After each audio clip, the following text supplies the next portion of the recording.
Avem paste certificate fără gluten și bio de la producătorul italian Molino Andriani sub brandul Felicia. Paste sub diferite forme, tagliatelle, fusilli, pene, spaghete. Pastele sunt deja cunoscute de clienții noștri, pastele din orez și din hrișcă, și acum furnizorul a scos și o linie de paste din leguminoase. Este o noutate remarcabilă pentru că e o inovație practic. Acest producător a revoluționat, să spunem așa, industria, punând pe piață paste din legume sau paste din legume cu anumite făinuri din cereale. Este lider pe piață. În țările din Europa deja acest produs se găsește din belșug pe rafturile tuturor supermarketurilor și cu atât mai mult a magazinelor de profil. În Italia aceste paste se vând și în farmacii, la raionul de produse pentru oamenii suferinți de diabet sau cu intoleranță la gluten, pentru că ele sunt fără gluten toate produsele. Desigur, cum am spus, sunt și organice, adică cultivate complet, fără aditivi chimici. Și gama de legume sau de paste din legume cuprinde deocamdată paste din linte roșie sub formă de sedanini sau sub formă de spaghete.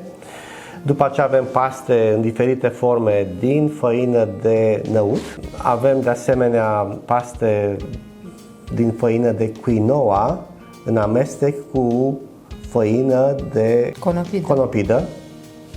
Avem și o variantă sub formă de fusilli tricolore, care sunt paste care conțin și spanac, conțin și roșii, și în final avem cel mai nou produs, sunt paste care conțin și spirulină.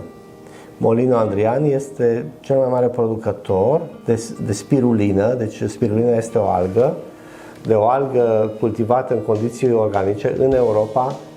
De obicei acest produs vine în cea mai mare parte din China.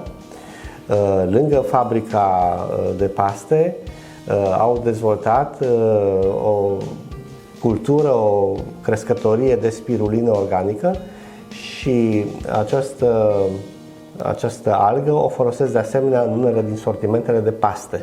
Sunt niște produse extraordinare pentru un sector al retail-ului care a intrat deja într-o zonă de declin, pentru că pastele deja au devenit super banale.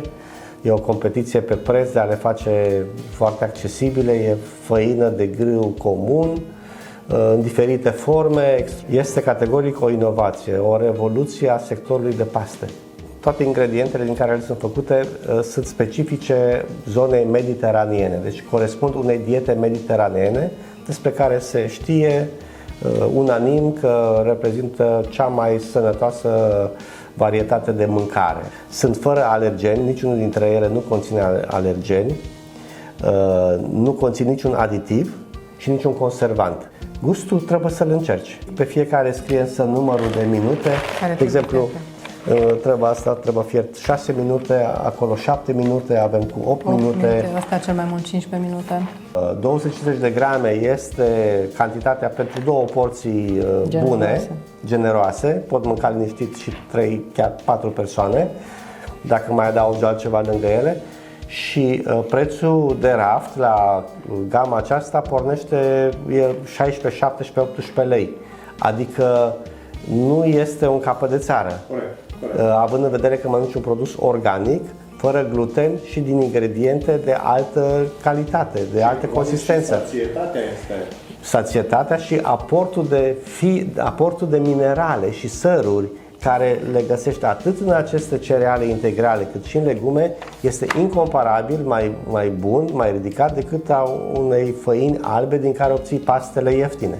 Adică nu comparăm mere cu mere doar prin forma lor, că sunt tot forma extrudată e aceeași, dar vorbim despre cu totul altceva.